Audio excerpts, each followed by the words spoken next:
So then the guy says, well, you better tickle mine too, because now I gotta catch the goddamn thing. Cheers. To a job, well done. Yeah. Are you going to join us, darling? Yeah. Yeah. Well, the map proves it. Drake didn't screw around in the East Indies for 6 months. He sailed straight through and headed to Arabia. Right? But here's where it gets interesting. You see this mark? This is John Dee's signature.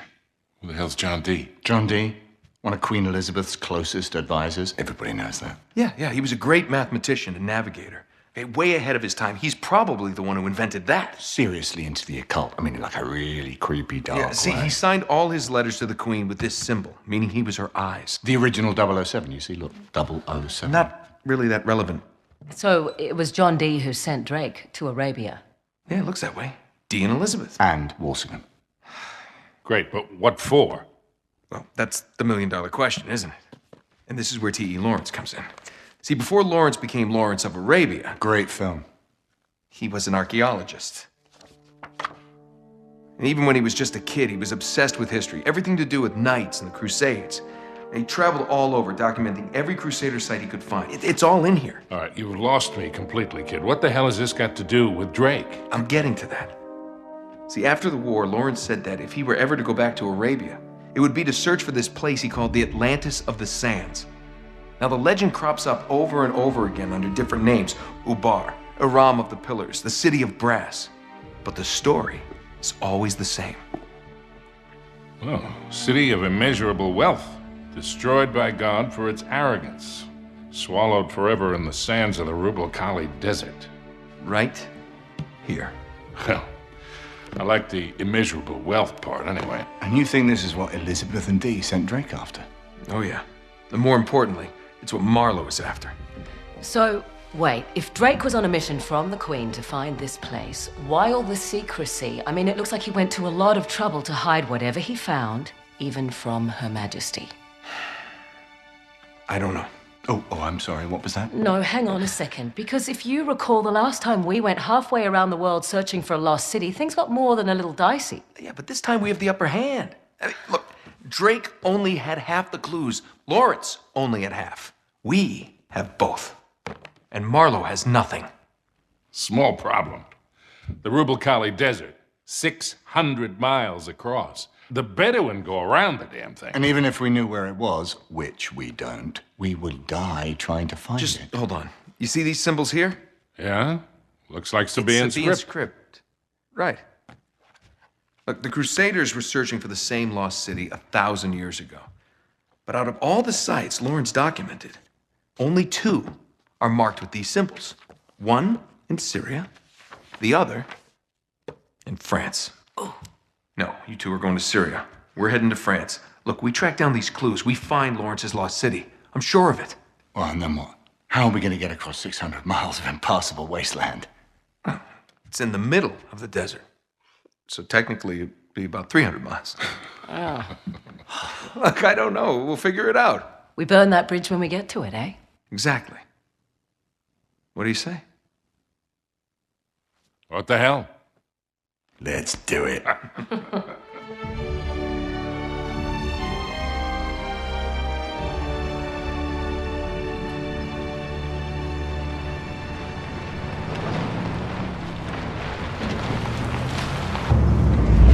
End of the line, I guess. Don't.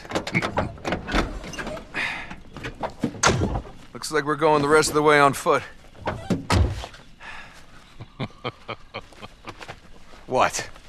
Leave it to you to find a friggin' jungle in the middle of France. Well, we're definitely headed in the right direction. Chateau should be this way. Not too far. Come on. Yeah. Not too far? With you, I never know if that means a quarter mile or 20. Like that time you got us lost in Peru? Oh, you really want to bring up Peru?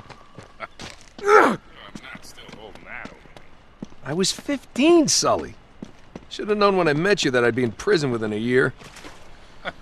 You were headed that way all on your own, if you recall. Besides, I got you out, didn't I? Always get you out.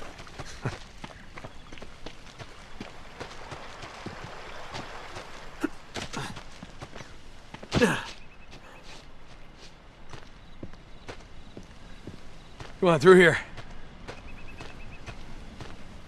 There it is, just like in Lawrence's notes. Gotta have more faith in me, Sully. Of course, I don't remember this ravine being on the map. Ah, they must have just put that in. All right. Come on, we'll find another way around.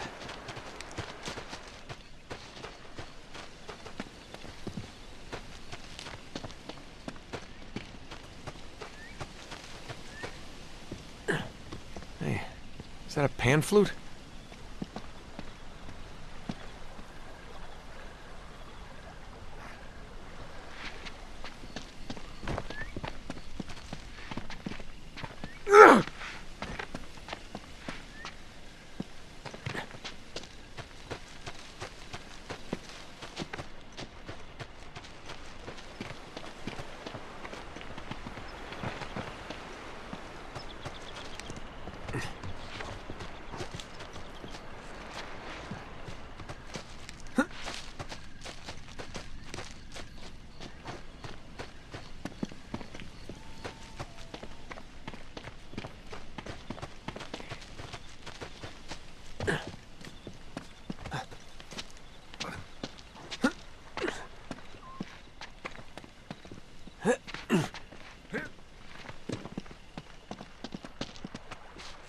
This way.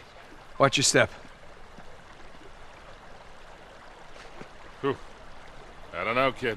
You sure we're in the right place? This doesn't seem old enough to be a Crusader castle. Looks more like Renaissance to me. You haven't been reading my books again, have you, Sully? Now, Lawrence says the original castle was built in the 11th century. The rest was added on later.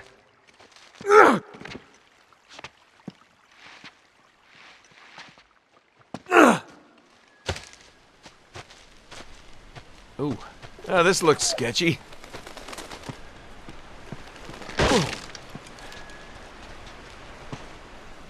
Ah, what are you waiting for? I loosened it up for you. Yeah, that's the problem.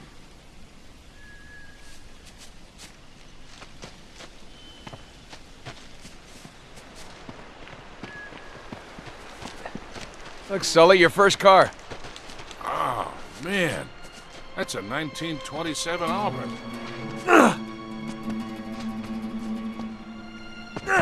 Yeah? What's this, Mr. Wizard? Lawn art.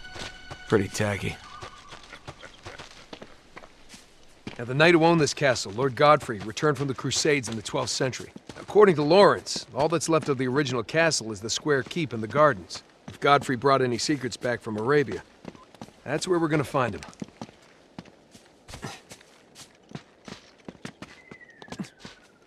Try this door. Not getting in this way.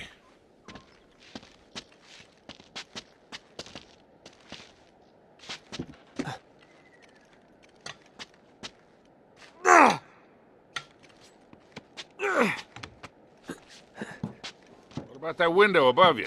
I don't want to cut myself. All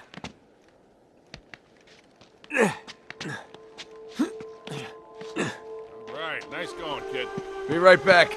I'll be waiting.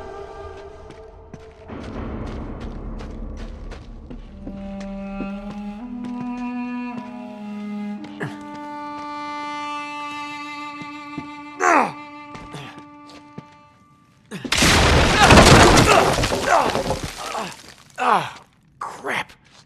Oh, that hurts. Hey, kid, up here. It's chained shut. All right, back up. I'll shoot the lock off. Make sure that's the only thing you shoot off. I said lock.